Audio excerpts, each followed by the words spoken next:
Our firm, Martin George and Company, has today written to the Children's Authority making the demand for the return of the two minor children of our client, Miss Zakila Roberts Redhead. These two children are very young children, one being only 20 months old and the other one is just 5 months old, a breastfeeding infant who was recently born earlier this year. These two children, as you recall, were seized from our client in August.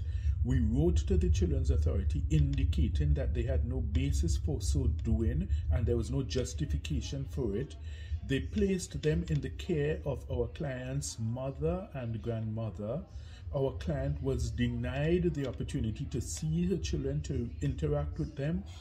There, she found out that the children were not being properly cared for, were not being treated properly. She took the children to the hospital because they needed medical attention, and they were again seized by the Children's Authority from her, and since then she has not seen her children.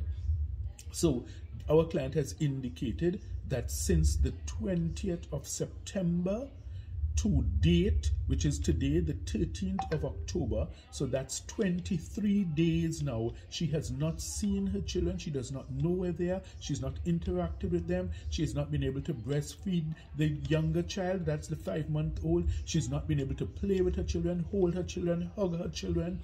She's not been able to give that motherly love to her children because she does not know where they are.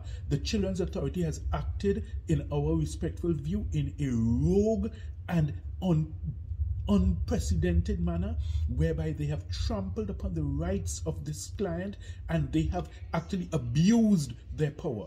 We are making, in our letter, an official complaint against the Children's Authority because we think that this is an abuse of their power. A single mother who has explained that she's the victim of domestic violence, victim of abuse from her spouse. She actually had to get a domestic violence order against him. She therefore had to be fleeing several times, moving to escape the abuse, moving with her two young children.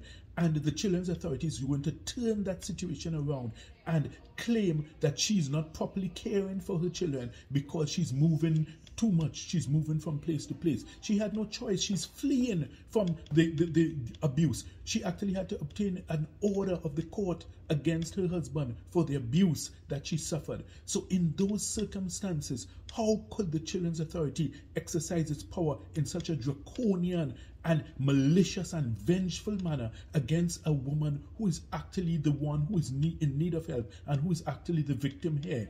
It is outrageous. It's an egregious abuse of power by the Children's Authority, and they should be ashamed of themselves because they are not serving the best interests of the children. We are calling for an investigation into the Children's Authority and their abuses of power in this matter, and we have given them a deadline of Friday at 4 p.m. If they do not return those children, then we shall be approaching the High Court for an action by way of habeas corpus against the Children's Authority, and we are calling upon the minister responsible, the Minister for Social Development, to launch an investigation into the activities of the Children's Authority because it appears to be a flawed and failed institution in this country, one which is not exercising its power in the best interest of the children of our client in this circumstance. And it is certainly an abuse of their power the way they have acted and behaved in this regard.